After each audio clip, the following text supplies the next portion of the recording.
দিনকে বাস্তবায়ন করার জন্য আগামী দিনে জাতীয় সংসদের যেন ইসলামের নেতৃত্ব আসে, কোরআনকে যেন আমরা জাতীয় সংসদে নিয়ে যেতে পারি, সেই কারণে আমাকে কেন্দ্রীয় সংগঠনের পক্ষ থেকে ঘোষণা দিয়েছে। এজন্য আল্লাহ রাব্বুল আলামিনের দরবারে শুকরিয়া শিবর বলি আলহামদুলিল্লাহ।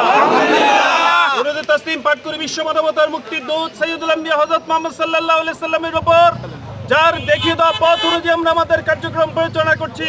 সবাই তার প্রতি দরুদ পড়ি সাল্লাল্লাহু আলাইহি সাল্লাম। সমস্ত মর্দে মুজাহিদ ভাইদের যারা আল্লাহর জমিনে আল্লাহর দ্বীনকে বাস্তবায়ন করতে গিয়ে শাহাদাত বরণ করেছেন, আল্লাহ যেন তাদেরকে শহীদের সর্বোচ্চ মর্যাদা দান করেন। আমিন। উপস্থিতি, আপনারা জানেন বিগত ফ্যাসিবাদ সরকার বাংলাদেশের মানুষের ভোটাধিকার হরণ করেছিল।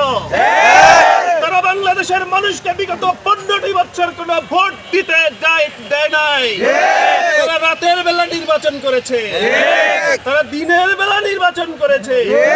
সর্বশেষ বাংলাদেশের মানুষকে নিয়ে এমন তাচ্ছিল্য করলো আমি আর দামির নির্বাচন।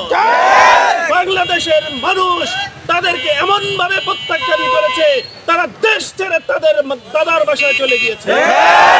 এখন আবার শুনি তারা নাকি হরতালের কর্মসূচি দিয়েছে।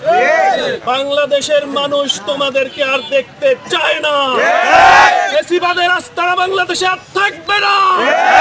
কোন ফ্যাসিবাদকে আমরা বাংলাদেশে থাকতে দেব না। সম্মানিত উপস্থিতি, আমরা বলতে চাই আমাদের দেশে তোমরা অনেক রক্ত নিয়েছো, আমরা আর কোনো রক্ত দেখতে চাই না।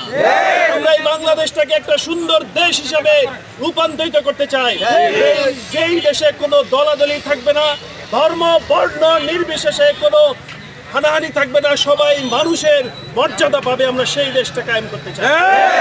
এই দেশে সবার অধিকার সমান থাকবে।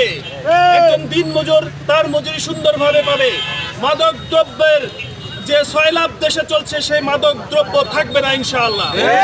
যুব সমাজের যে বেকারত্ব চলছে, যদি জামাত ইসলাম ক্ষমতায় যায়, আমরা বিশ্বাস করি যে জামাত ইসলাম বাংলাদেশ ইবনে সিনার মতো প্রতিষ্ঠান করতে পেরেছে, যেই জামাত ইসলাম বাংলাদেশ ইসলামী ব্যাংকের মতো প্রতিষ্ঠান করতে পেরেছে, সেই জামাত যদি রাষ্ট্রীয় ক্ষমতায় আছে অনেক সুন্দর প্রতিষ্ঠান করে যুব সমাজের কর্মসংস্থান সৃষ্টি করতে পারবে ইনশাআল্লাহ।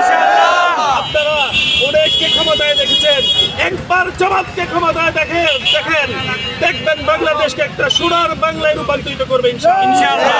আমরা বাংলাদেশের এই সুন্দর একটা দেশ যেন হয়, এই প্রত্যাশা রেখে আজকে হঠাৎ করে আপনাদের সাথে দেখা করতে এসেছি। আপনারা যে ভালোবাসা দেখিয়েছেন, আপনাদের প্রতি কৃতজ্ঞতা জানিয়ে আমার কথা এখানেই শেষ করছি। আসসালামু আলাইকুম ওয়া রাহমাতুল্লাহ। বাংলাদেশ জিন্দাবাদ, বাংলাদেশ জামাত ইসলামী জিন্দাবাদ।